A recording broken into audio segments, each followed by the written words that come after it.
আমার বাইরা এই জন্য কোন মানুষ যদি কালে কোন গুনাহের কাজ করে পাপের কাজ করে অনুতপ্ত হয়, আল্লাহ পাকের নিকটে কান্নাকাটি করে, তাহা হইলে আল্লাহর নবী বলেন গুনাহের কথা স্মরণ করিয়া যারা কান্নাকাটি করবেন এই চক্ষু থেকে 2 ফোঁটা অশ্রু প্রবাহিত করবে গো, তাহলে এই 2 ফোঁটা চোখের অশ্রু জাহান্নামের আগুনকে নিভাইয়া দিতে পারে।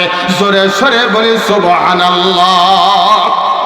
আল্লাহ রাব্বুল আলামিন কোরআন শরীফের ভিতরে 23 নম্বর সূরা মুমিনুন, এখানে যে সূরা মুমিনুন অবতীর্ণ করেছেন, আর এই সূরাটির নাম কেন মুমিনুন দেওয়া হয়েছে এখান থেকে শুরু করে যাচ্ছি।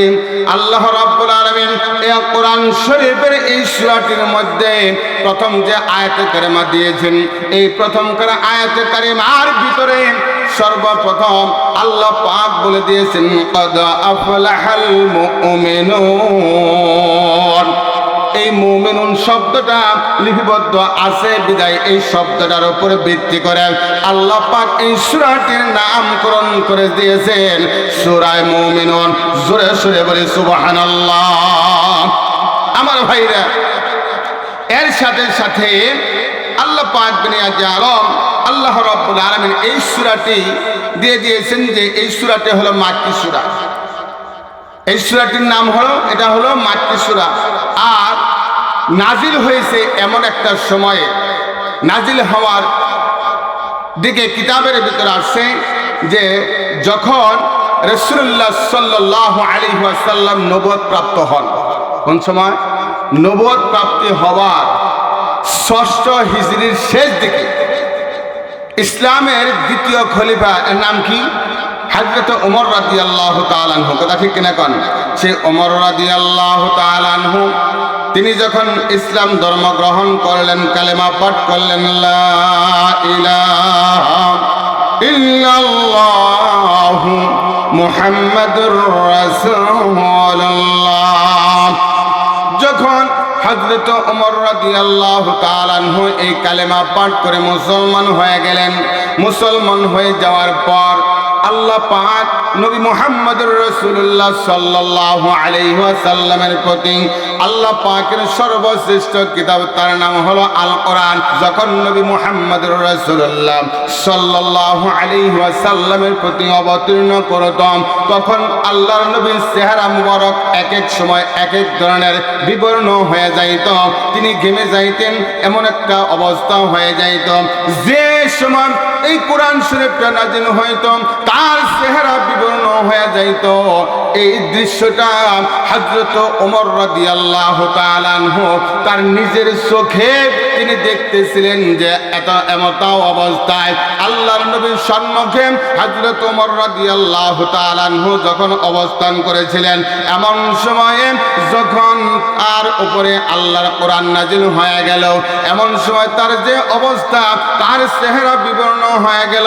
হযরত ওমর রাদিয়াল্লাহু তাআলা আনহু তখন বলেন যে আমি তার চেহারা বিবর্ণ হয়ে যায়, তার উপরে যে ওহী অবতীর্ণ হয় তার কোন অবস্থানটা দেখা যায়, এটা স্বচক্ষে আমি হযরত ওমর রাদিয়াল্লাহু তাআলা আনহু আমার নিজের চোখে তা দেখেছি। জোরে সরে বলে সুবহানাল্লাহ। আমার বাইরা, আমার পর্দার আলেমা ও বোনেরা, হযরত ওমর রাদিয়াল্লাহু তাআলা আনহু বলেন যখন এই কোরআনটা নাযিল হয়ে গেল, যখন ওহী নাযিল হইল, তার যে অবস্থা ছিল এর থেকে যখন কিছুটা তিনি ফিরে আসলেন, তার পূর্বের অবস্থায় ফিরে আসলেন, স্বাভাবিক অবস্থায় যখন আল্লাহর নবী ফিরে আসলেন, এমন সময়ে আমার আপনার নবী কুল কায়নাতের নবী, নবীদের নবী, বিশ্ব নবী হযরত মুহাম্মদুর রাসূলুল্লাহ সাল্লাল্লাহু তাআলা আলাইহি ওয়াসাল্লাম তখন কোরআন শরীফের এই 30 পারা কোরআন শরীফের ভিতরে এই 23 নম্বর সূরাটা আমাদের সকলের সম্মুখে তেলাওয়াত করলেন। তিনি তখন বললেন কদ আফলাহাল মুমিনুন আল্লাযীনা হুম ফি সালাতিহিম খাশিউন। জোরে সরে আল্লাহু আকবার, আল্লাহু আকবার। আল্লাহ রাব্বুল আলামিন এই কোরআন শরীফের আয়াত অবতীর্ণ করে দিলেন, আর নবী সাল্লাল্লাহু আলাইহি সাল্লাম তা সাহাবায়ে কিরামদের সম্মুখে তা তেলাওয়াত করলেন। জোরে সরে বলে আল্লাহু আকবার, আল্লাহু আকবার।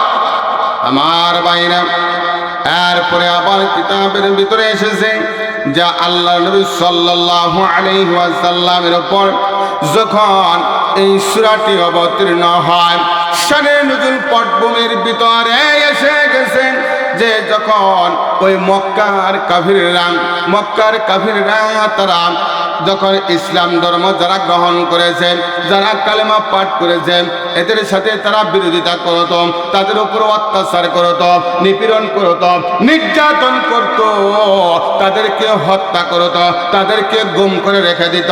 যা দুনিয়ার ভিতরে এখনো এই রকম প্রমাণ অনেক সময় পাওয়া যায়। কথা ঠিক কিনা কর? ইসলাম যারা ধর্ম গ্রহণ করেছে তাদের উপরে এরকম নির্যাতন আসে নাই? আসছে কিনা? আমার বাইরে এমত অবস্থায় আল্লাহ নবী সাল্লাল্লাহু আলাইহি ওয়াসাল্লামের যারা আনুগত্য করেছে ওই সমস্ত কাফির বেঈমানেরা তারা তাদের উপর অত্যাচার, অনাচার, নিপীড়ন, নির্যাতন করত। আর ওই সময় তাদের প্রভাবটা ছিল সবচাইতে উন্নত। তারা ব্যবসা বাণিজ্য করত, তাদের অট্টালিকা ছিল, তাদের অর্থ সম্পদ বেশি ছিল, তারা ব্যবসা বাণিজ্য করত। আমার ভাইরা, এই জন্য তারা ওই সময় তাদের এলাকার ভিতরে ওই সময়ের ভিতরে তারা বেশি কোটিপতি হওয়ার কারণে, তাহার অর্থ সম্পদ তাদের থাকার কারণে, বড় বড় গাড়ি বাড়ি থাকার কারণে, অর্থ সম্পদ থাকার কারণে তারা সব সময় মুসলমানদের উপর নিপীড়ন, নির্যাতন চালায় দিত, তাদের উপরে অত্যাচার করত। জোরে সরে বলি নাউযুবিল্লাহ। এরপরেও যারা ইসলাম ধর্ম গ্রহণ করেছেন, কালেমা পাঠ করেছেন, যারা পড়েছে লা ইলাহা ইল্লাল্লাহু মুহাম্মাদুর রাসূলুল্লাহ, এই কালেমা পাঠ করিয়া যারা মুসলমান হয়েছিল তাদের উপর নির্যাতন করার পরেও এমত অবস্থায় তারা কোনো সময় তারা কালেমা ছাড়িয়া দেয় নাই, তারা কালেমা ছাড়িয়া দেয় নাই। আমার বাইরা, ওই সময় তারা যেরকম ধনাঢ্য ছিল, তারা যেরকম ভাবে ব্যবসা বাণিজ্য করত, ওই সময় মুসলমানেরাও কিছু কিছু মুসলমান ছিল, এরাও ধনী ছিল। আবার কিছু কিছু মুসলমান তাদের অর্থ সম্পদ কম ছিল। আমার বাইরা, যখন ওই সমস্ত ধনাঢ্যশালী মুসলমানেরা কালেমা পাঠ করেছে, ইসলাম ধর্ম গ্রহণ করেছে, এই কারণে তাদের উপর এই কাফির বেঈমানেরা যখন নির্যাতন চালিয়ে দিয়েছে, ব্যবসা বাণিজ্যের ভিতরে বাধা প্রদান করেছে, দেখা গেল শেষ মুহূর্তে তাদের উপর অত্যাচার, অনাচার, নিপীড়ন, নির্যাতন করার কারণে ব্যবসা বাণিজ্য করার কাছে তারা বাধাপ্রাপ্ত হওয়ার কারণে এই সমস্ত কাফিররা, বেঈমানেরা তাদেরকে বাধা দেওয়ার কারণে তারা আস্তে আস্তে আস্তে আস্তে দেখা গেছে ওই সমস্ত মুসলমানেরাও তারা আস্তে আস্তে তারা দুর্বল হয়ে গেছে, ব্যবসা বাণিজ্য করতে পারে নাই। অর্থের অভাবে দেখা গেছে তারা অর্থহীন হওয়ার কারণে গরিব হয়ে গেছে। এমন সময় ওই কাফির বেঈমানেরা, ওই সময় কাফির বেঈমানেরা তারা বলছে, দেখো দেখো, আজকে আমরা ইসলাম ধর্ম গ্রহণ করি নাই, নবী মুহাম্মদুর রাসূলুল্লাহ সাল্লাল্লাহু আলাইহি ওয়াসাল্লামের ধর্ম গ্রহণ করি নাই, কালেমা পাঠ করি নাই। দেখুন, তার কারণে আজকে আমরা যে আমাদের ব্যবসা বাণিজ্যগুলো আছে, আমরা ধন সম্পদ আমাদের কোনো ঘাটতি হয় নাই, আমরা দেশের ভিতরে সব চাইতে আমরা সফলতা অর্জন করেছি। জোরে সরে বলি নাউযুবিল্লাহ। তারা কাফের বেঈমানেরা এই ধরনের কথাবার্তা বলতো, আর বলতো, দেখো তোমরা তো আগে ধনী ছিলা, তোমরা আগে পূর্বে তো তোমরা ধনী ছিলা, আর এই মুহাম্মদের এই কালেমা পাঠ করার কারণে, মুসলমান হওয়ার কারণে, ইসলাম ধর্ম গ্রহণ করার কারণে দেখো আজকে তোমরা বিফল, তোমরা আর সফলতা অর্জন করতে পারো নাই, তোমরা দরিদ্র হয়ে গেছো, তোমাদের অর্থ সম্পদের অভাব, ঘর বাড়ির অভাব, অট্টালিকার অভাব, আজকে তোমরা দরিদ্র হয়ে গেছো। আমার বাইরে, আমার বন্ধুরা, যখন তাদেরকে এই ধরনের কটাক্ষমূলক কথাবার্তা বলতো, আল্লাহ পাক বিনিয়া আলম আল্লাহ রাব্বুল আলামিন তখন ওই সমস্ত মুসলমানদেরকে সান্ত্বনা দেওয়ার জন্য আল্লাহ পাক কোরআন শরীফের ভিতরে তখন এই সূরাটা অবতীর্ণ করে দিয়েছেন, কাদ আফলাহাল মুমিনুন। জোরে সরে বলি সুবহানাল্লাহ।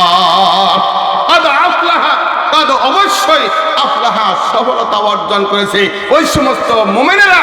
জোরে সরে বলে আল্লাহু আকবার, আল্লাহু আকবার। কাফের বেঈমানেরা যতই তারা সফলতা অর্জন করতে চায়, এরা কখনো সফলতা অর্জন করতে পারবে না। পারবে না, দুনিয়ার ভিতরে পারবে না, আখিরাতের ভিতরেও পারবে না। আল্লাহ পাক কয়, ইন্নাল্লাহা আশতারা মিনাল মুমিনিনা আনফুসাহুম ওয়া আমওয়ালাহুম বিআন্না লাহুমুল জান্নাহ। জোরে সরে বলি সুবহানাল্লাহ। আল্লাহ কয় যে নিশ্চয় আমি আল্লাহ তোমাদের মুমিনদের জান এবং মাল জান্নাতের বিনিময়ে ক্রয় করেছি। জোরে সরে বলি আল্লাহু আকবার। ওই সমস্ত কাফের বেঈমানেরা যতই অর্থশালী হোক, যতই ব্যবসা বাণিজ্য করে, যতই অট্টালিকার মালিক হোক, দুনিয়ার ভিতরে এই দুনিয়া ক্ষণস্থায়ী একটা জীবন, কথা ঠিক কিনা কর। এখানে কিছু সময় তারা আর আরামে থাকতে পারবে, তারা আরামে থাকতে পারবে, কিন্তু যখন মৃত্যুবরণ করবে আল্লাহ পাক তাহাদেরকে সঙ্গে সঙ্গে জাহান্নামে প্রেরণ করে দিবেন, কথা ঠিক কিনা কর।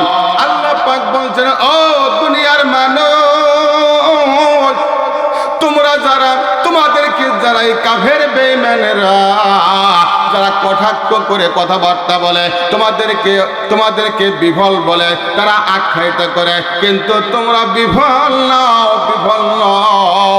কারণ তোমরা তোমাদের এই অর্থ সম্পদগুলা দিয়ে দিয়েছো একমাত্র সবেমাত্র কেবলমাত্র জান্নাতের আশায়, কথা ঠিক কিনা কর। আল্লাহ পাক এই জন্য কোরআন শরীফের ভিতরে এবার ঘোষণা করে জানিয়ে দিয়েছেন, ইন্নাল্লাযীনা আমানু ওয়া আমিলুস সালিহাত কানাত লাহুম জান্নাতুল ফিরদাউস নুজুলা। জোরে সরে বলি আল্লাহু আকবার। আমার বাবারা, আমার বন্ধুরা, আল্লাহ পাক বলেন নিশ্চয়ই যারা ঈমান আনয়ন গ্রহণ করেছে ওয়া আমিলুস সালিহাত এবং আমলে সালেহ করেছে, তাদের অভ্যর্থনার জন্য রয়েছে জান্নাতুল ফিরদাউস। জোরে সরে বলি সুবহানাল্লাহ। আর ওই কাফের বেঈমানেরা, ওই সমস্ত নরাধম, ওই কীট পতঙ্গ লোকেরা যারা বেঈমানি করেছে, যারা মুসলমানদের উপর অত্যাচার করেছে, অনাচার করেছে, নিপীড়ন করেছে, নির্যাতন করেছে, ব্যবসা বাণিজ্যের ভিতরে তারা বাধা প্রাপ্ত করেছে, ওই সমস্ত লোকেরা শুধু দুনিয়া নিয়ে শুধু ব্যতিব্যস্ত থাকতো, তারা পরকালকে বিক্রয় করে দিয়েছিল। এই জন্য আল্লাহ পাক বলেন, উলাইকাল্লাযীনা ইশতারাউল হায়াতুদ দুনিয়া বিল আখিরাহ। আল্লাহ পাক বলেন ওরা দুনিয়ার সুখ শান্তি আরাম আয়েশের জন্য পরকালকে বিক্রয় করে দিয়েছিল, কথা ঠিক কিনা কর। এরা পরকালকে ভুলে গিয়া, পরকালকে বিক্রয় করে দিয়া শুধু দুনিয়া, এই দুনিয়ার অর্থ লোভে, টাকা পয়সা, ঘর বাড়ির, এই জন্য তারা ব্যতিব্যস্ত ছিল। আর কিভাবে তারা আরাম আয়েশে থাকবে, গান বাজনা, রং তামাশা এগুলা করবে, এইগুলা নিয়েই তারা সব সময় ব্যতিব্যস্ত থাকতো, কথা ঠিক কিনা কন। আর যারা এই দুনিয়ার ভিতরে এমন সব খালি দুনিয়া নিয়ে ব্যতিব্যস্ত থাকবে, এদের জন্য আল্লাহ পাক স্বয়ং নিজে বলে দিয়েছেন যে এরা পরকালকে বিক্রয় করে দিয়া দুনিয়া নিয়ে ব্যস্ত আছে, এদের জন্য আমি আল্লাহ রেখে দিয়েছি জাহান্নাম। শুধু জাহান্নাম নয়, জাহান্নামের সর্বনিম্ন স্তরে আমি আল্লাহ পাক তাদেরকে নিক্ষেপ করে দেব। জোরে সরে বলি নাউজুবিল্লাহ। আল্লাহ পাক বলছেন, ফি নারি জাহান্নামা খালিদিন। আল্লাহ পাক বলেন ওদের স্থান হলো জাহান্নামের সর্বনিম্ন স্তরে, সর্বনিম্ন স্তরে। জোরে সরে বলি নাউজুবিল্লাহ। আমার ভাইরা, এই জন্য তারা যখন কটাক্ষ করে তাদেরকে এই ধরনের কথাগুলা বলতো, তাই আল্লাহ রাব্বুল আলামিন এই মুসলমানদেরকে, ঈমানদারদেরকে সান্ত্বনা দেওয়ার জন্য আল্লাহ পাক বিনিয়াজ আলম আল্লাহ রাব্বুল আলামিন কোরআন শরীফের 23 নম্বর সূরা, এই সূরায়ে মুমিনুন এটা অবতীর্ণ করিয়া তখন তাদেরকে জানিয়ে দিলেন, ও দুনিয়ার মানুষ শোনো, দুনিয়ার মানুষ শোনো, আল্লাহ পাক বলছেন কদ আফলাহাল মুমিনুন, অবশ্যই আফলাহা সফলতা অর্জন করেছেন। কারা সফলতা অর্জন করবে? আল্লাহ পাক তার একটা বর্ণনা দিয়েছেন। আফলাহা এর ব্যাখ্যা শব্দগুলার ভিতরে এসেছেন ফালাহ শব্দের অর্থ হলো কল্যাণ, সফলতা। ফালাহ শব্দের অর্থ হলো কল্যাণ কিংবা সফলতা। আজকে দুনিয়ার ভিতরে মানুষ আমরা যারা রয়েছি, যারা দিন মজুরে কাজ করেন, এরা যদি কালে কোনো একটা অটো রিক্সা যদি কালে কিনতে পারে, এরা মনে করে যে আমি এখন এই গ্রামের ভিতরে একজন সফল মানুষ। কথা ঠিক কিনা কোন? এই কথা বলে না? আর যারা অটো রিক্সা চালায়, এরা যদি কালে একটা সিএনজি গাড়ি কিনতে পারে, এরা মনে করে আমাদের জীবনে একটা সফলতা আছে। সিএনজি যারা চালায়, এরা হঠাৎ করে যদি কালে একটা প্রাইভেট কার যদি কালে কিনতে পারে, এরা মনে করে যে আমি হলাম সফল। প্রাইভেট কারওয়ালা যদি কালে একটা বাস গাড়ি কিনতে পারে, এরা মনে করে যে আমরা হলাম সফল। আর গাড়ি বাস গাড়ি আলাম যদি কালে একটা উড়োজাহাজ কিংবা এরোপ্লেন কিনতে পারে, তাহলে মনে করে আমার জীবনটা একবারে সফল। কথা ঠিক কিনা কর? দুনিয়ার ভিতরে কোন একটা শিক্ষার্থী যখন এসএসসি পাস করে, তখন মনে করে আমার জীবনটা সফল। ইন্টারমিডিয়েট ডিগ্রি যখন পাস করে, তখন মনে করে আমার জীবনটা সফল। শুধু তাই না, অনার্স মাস্টার্স যখন করে আমার জীবনটা সফল। আর যখন একটা চাকরি করতে পারে ভাই, তখন তো একেবারে সে পরিপূর্ণ সফল। এটাই তো মনে করে। কথা ঠিক কিনা কন? একজন নেতা, এলাকার কোন একটা নেতা, আজকে সিরা নেতা থেকে নিয়ে, সিরা নেতা বুঝেননি? সিরা নেতা বুঝেন নাই? প্যান সিরা নেতা অনেক আছে, দেখবেন রাস্তাঘাট দিয়া ঘুরে। হঠাৎ করে যদি গেলে কোন দলের যারা প্রধান, তাদের সাথে একটা বার ছবি যদি গেলে তুলতে পারে, এরা মনে করে আমি আমার জীবনটাই হলো সফল। মনে করে না এরকম? খালি দেখবেন ছবি তোলার জন্য ব্যতিব্যস্ত। কেন? ওই যে সিরা নেতা, যে বুঝেন নাই? প্যান সিরা, অর্ধেক প্যান সিরা, এটা হলো নেতা। আমি বলছি ভাই এটা হলো সিরা নেতা। এই সিরা নেতারা ছবি তোলার সঙ্গে সঙ্গে কয় আমার জীবন সফল। আমার বাবারা, একজন মেম্বার যখন চেয়ারম্যান হয়, তখন সে সফলতা অর্জন করে। একটা চেয়ারম্যান যখন এমপি হয়, তখন সে নিজেকে মনে করে সফল। আর একটা এমপি যখন প্রধানমন্ত্রী কিংবা পূর্ণমন্ত্রী, মন্ত্রী যদি কালে হয়, তাহা হইলে সে মনে করে আমার জীবনটাই সফল। কথা ঠিক কিনা কন? আমার বাবারা, সফলতা এই দুনিয়ায় আমি কোরআন হাদিসে যতটুকু পড়েছি, তার মধ্যে পেয়েছি দুনিয়ায় কোনো একটা মানুষ পরিপূর্ণ সফলতা অর্জন করতে পারে না। কথা ঠিক কিনা কন? পারবে না। একটা মানুষ সফল হবে তখন, পরিপূর্ণভাবে সফল তখনই হবে যখন এই মানুষটা আল্লাহ পাকের ইবাদত বন্দেগী করিয়া, আল্লাহর আনুগত্য করিয়া, রাসূলের আনুগত্য করিয়া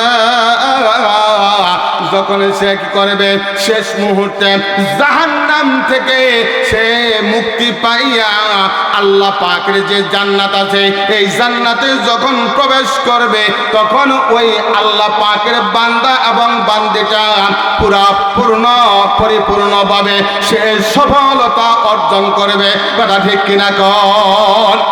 তখন আপনি সফলতা অর্জন করবেন, তার আগ পর্যন্ত আপনি পরিপূর্ণভাবে সফল নয়। আমার ভাইরা, আমার বন্ধুরা, আমার পর্দার আলেমা ও বোনেরা, কিতাবের ভিতরে আসছে ভাই যে আল্লাহ রাব্বুল আলামিন এই দুনিয়ার ভিতরে, আসমান নিচে জমিনের ভিতরে যতগুলা মানুষ দিয়েছেন, এই মানুষগুলা যে সফলতা অর্জন করবে, এই দুনিয়ার মানুষগুলা আল্লাহ পাকের, যা আল্লাহ পাককে সন্তুষ্ট করবে, একমাত্র সবেমাত্র কেবলমাত্র আল্লাহ পাকের ইবাদত বন্দেগী করিয়া। কথা ঠিক কিনা কন? ইবাদতের মাধ্যমে আল্লাহকে সন্তুষ্ট করবে। আর আল্লাহ রাব্বুল আলামিনের কাছে আসমানের নিচে জমিনের ভিতরে যতগুলা মানুষ আছে, এই মানুষগুলা যত আমল করুক, এই আমলগুলা করতে করতে দেখা যায় হাজার হাজার লক্ষ লক্ষ তারা ইবাদত করেন, আমল করেন। আল্লাহ পাক বলেন, হে আমার বান্দারা, আমার বান্দিরা, তোমরা যত কিছুই করো না করো কেন, যত আমল করো না কেন, আমাকে সন্তুষ্ট করার জন্য যত তোমরা আমি আল্লাহ পাকের ইবাদত বন্দেগী করো না কেন, কিতাবের ভিতরে এসেছে আল্লাহ রাব্বুল আলামিনের কাছে ওই ব্যক্তিরা হলো সবচাইতে সফল, যারা দুনিয়ার ভিতরে হাজার হাজার লক্ষ লক্ষ কাজগুলা করেন, তার মধ্যে 7টা কাজ যে সমস্ত বান্দিরা করে তাহারাই হলো আল্লাহ পাকের নিকটে তারা সবচাইতে প্রিয়, তারাই সফলতা অর্জন করবে। জোরে সরে বলি আল্লাহু আকবার। কয়টা কাজ? কয়টা?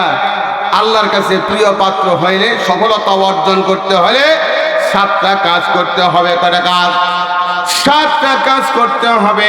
আল্লাহ পাক আল্লাহ রাব্বুল আলামিন কোরআন শরীফের ভিতরে জানিয়ে দিয়েছেন 7টা কাজের ভিতরে আমরা যতটুকু জানতে পেরেছি, আমার ক্ষুদ্র জ্ঞানে যতটুকু জেনেছি, আল্লাহ রাব্বুল আলামিনকে সন্তুষ্ট করতে হলে, আল্লাহর প্রিয় পাত্র হতে হলে, সফলতা অর্জন করতে হলে 1 নম্বর যে কাজটা করতে হয় সেটা হলো নামাজ আদায় করা। নামাজ আদায় করা, কথা ঠিক কিনা কন? আমার বাইরে এই সফলতা অর্জন করার ক্ষেত্রে আল্লাহ রাব্বুল আলামিন বলেন যে 1 নম্বর কাজ হলো তারা আমি আল্লাহ পাকের নিকটে প্রিয় পাত্র হবে। 1 নম্বর হলো নামাজ আদায় করা।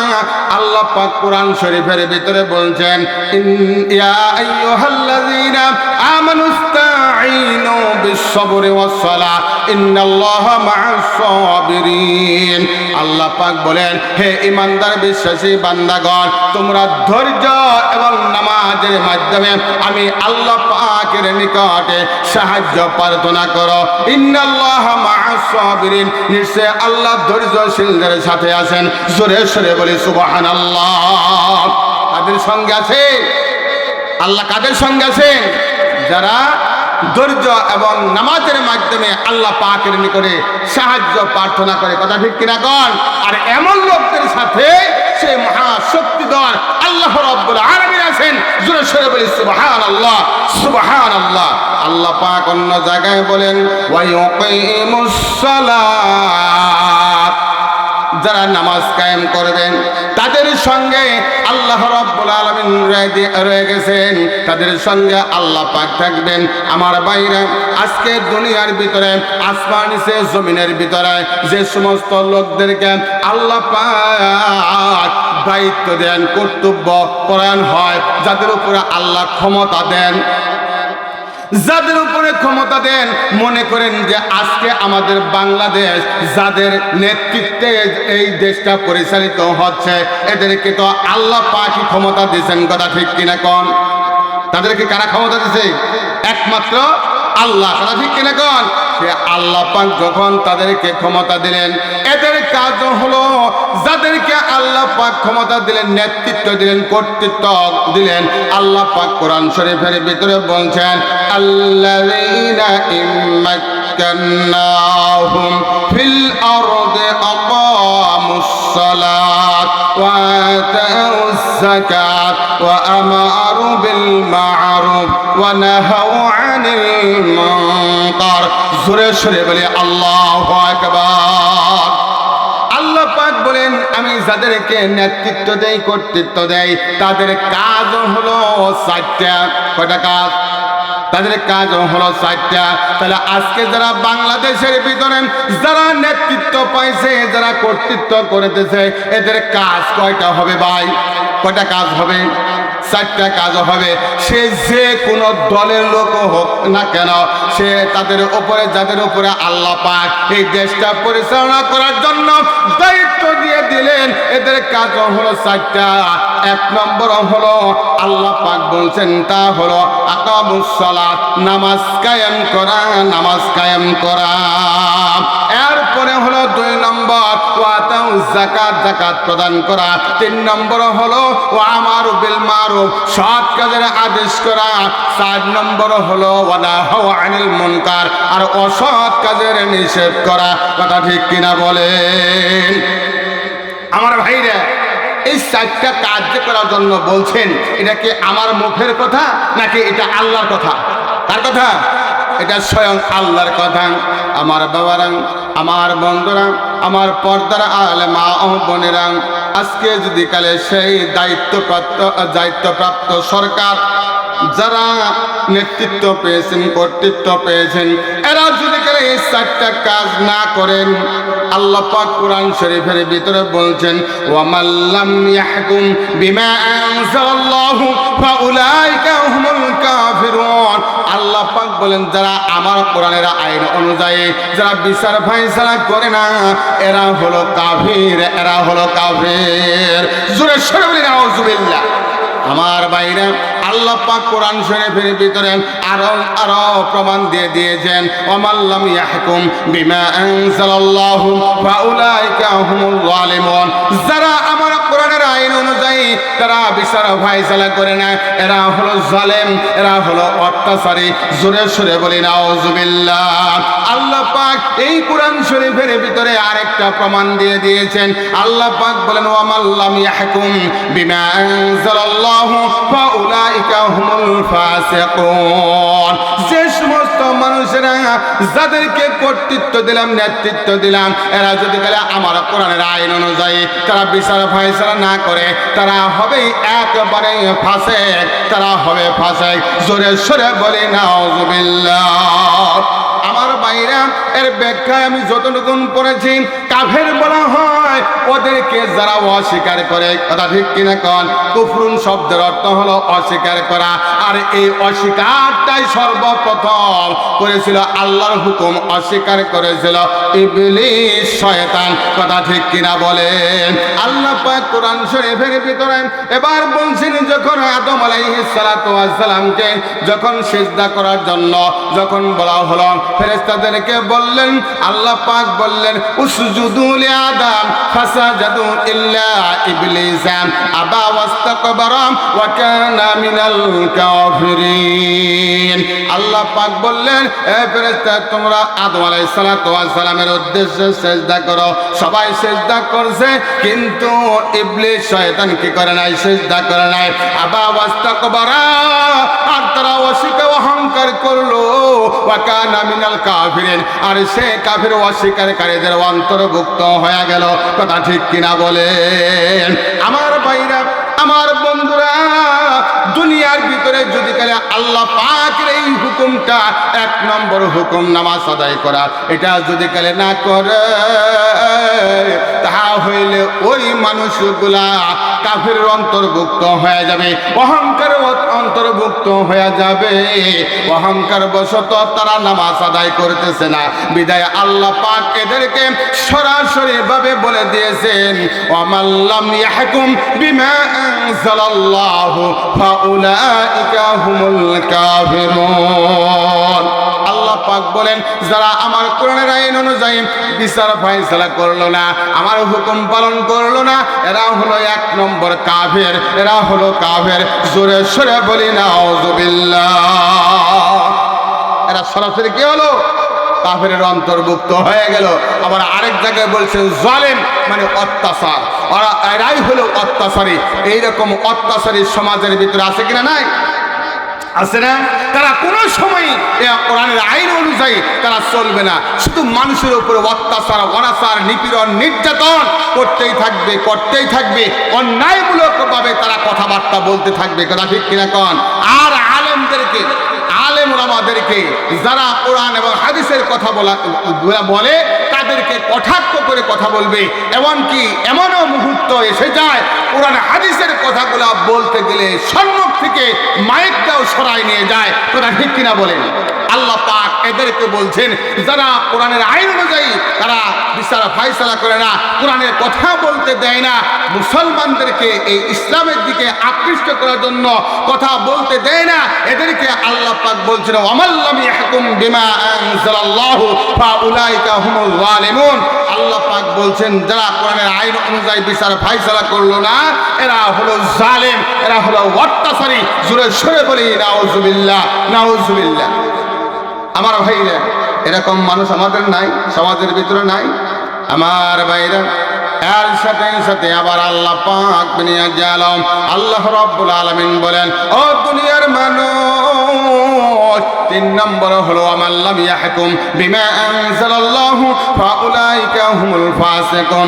এই সমস্ত লোকেরা ফাসিক যারা আল্লাহর কোরআন অনুযায়ী আল্লাহর কিতাব অনুযায়ী যারা বিচার ফায়সালা করলো না, এরা হলো ফাসিক, এরা হলো ফাসিক। জোরে সরে বলি নাউজুবিল্লাহ। আমার বাবারা, আমার বন্ধুরা, তাহা হইলে আল্লাহ রাব্বুল আলামিন যে সমস্ত বান্দা আল্লাহ পাকের ইবাদত বন্দেগী করে ওই সমস্ত মানুষগুলাকে আল্লাহ পাক বলছেন তোমরা যদি গেলে 1 নম্বরে নামাজটা আদায় করতে পারো তাহা হইলে আমি আল্লাহ পাক তোমাদের উপরে সবচাইতে খুশি হয়ে যাব, তোমরা সফলতা অর্জন করতে পারবা, সফলতা অর্জন করতে পারবা। কথা ঠিক কিনা বলেন আমার ভাইরা? তাহলে এখানে যে একটা মাদ্রাসা হয়েছে এটা কিসের জন্য মাহফিল? মাদ্রাসার জন্য। কথা ঠিক কিনা কন? আচ্ছা, আপনাদের এলাকার যে সমস্ত সন্তানাদিগুলো আছে এগুলা যারা এই মাদ্রাসায় পড়ান তাদের এই সন্তানেরা এই নামাজ আদায় করে কি করে না? করে কি না? করে না? সবাই নামাজ আদায় করে। দেখবেন এরা 5 ওয়াক্ত নামাজ যথাসময়ে যথা নিয়মে রাসূলুল্লাহ সাল্লাল্লাহু তাআলা আলাইহি ওয়াসাল্লামের সুন্নাত তরিকায় নামাজ আদায় করে। কথা ঠিক কিনা কন?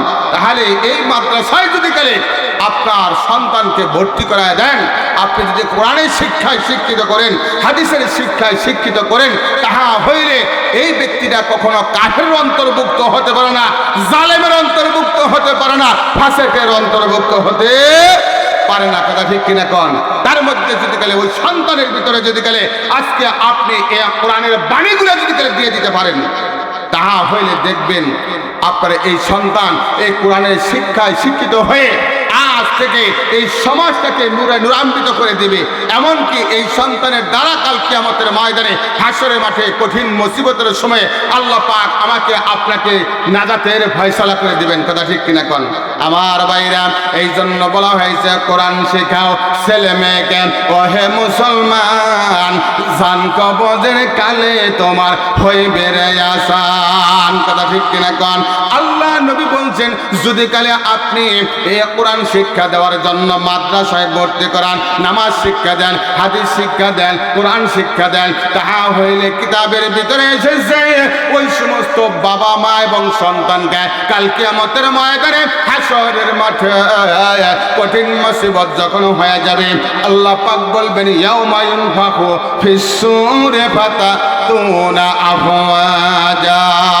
আল্লাহ পাক বলবেন ইসরাফিল সিংহা ফুৎকার দাও, সিংহায় ফুৎকার দেওয়া হবে, মানুষগুলা কবর থেকে বের হইয়া হাসরের ময়দানে উপস্থিত হবে। এমন সময় আমার আপনার মাথার উপরে আঘাত, মাথার উপরে 1খানা নয় 2খানা নয় 12খানা মুখ দ্বারা সূর্য তাপ দিতে থাকবে। আর এই তাপ দেওয়ার কারণে আজকে আমার আপনার ওই মাথার ওই তালুটা টাস টাস করে ফেটে যাবে, মাথার মগজগুলা বাতের ফেনার মতো উতলে পড়তে থাকবে। এমন সময়ে আল্লাহ রাব্বুল আলামিন যে সমস্ত সন্তানের দেয়া এই সমস্ত দুনিয়া এই মাদ্রাসায় কোরআন শিক্ষা গ্রহণ করার জন্য এসেছে, নামাজ শিক্ষা গ্রহণ করার জন্য এসেছে, ওই সন্তান এবং তার বাবা মার মাথায় নূরের তাজ পরাইয়া হাসরের ময়দানে উপস্থিত করবেন। জোরে সরে বলে সুবহানাল্লাহ, সুবহানাল্লাহ, আলহামদুলিল্লাহ, ইল্লাল্লাহ, সুবহানাল্লাহ, আলহামদুলিল্লাহ।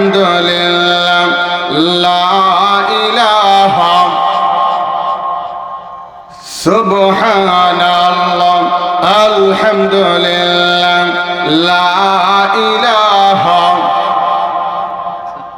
নবী আমার নূরের পুতুল জগৎ করবেন উজালা নবী আমার নূরের পুতুল জগৎ করবেন উজালা রোজ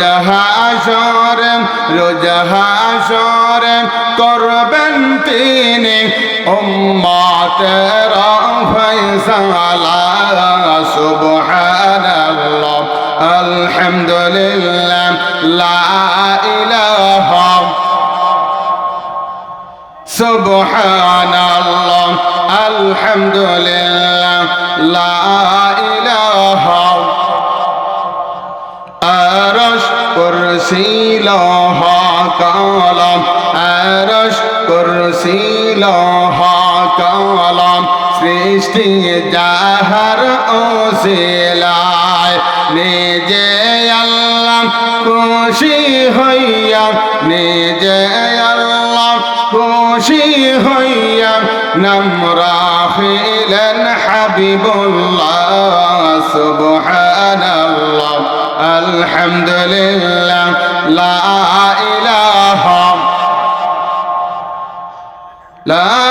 ইলাহা ইল্লাল্লাহ মুহাম্মাদুর রাসূলুল্লাহ সাল্লাল্লাহু তাআলা আলাইহি ওয়াসাল্লাম। আমার ভাইরা, এই জন্য কোন মানুষ যদি কালে কোন গুনাহের কাজ করে পাপের কাজ করে অনুতপ্ত হয়, আল্লাহ পাকের নিকটে কান্নাকাটি করে, তাহা হইলে আল্লাহর নবী বলেন গুনাহের কথা স্মরণ করিয়া যারা কান্নাকাটি করবে এই চক্ষু থেকে 2 ফোঁটা অশ্রু প্রবাহিত করবে গো, তাহলে এই 2 ফোঁটা চোখের অশ্রুয়ে জাহান্নামের আগুনকে নিভাইয়া দিতে পারে। জোরে সরে বলি সুবহানাল্লাহ।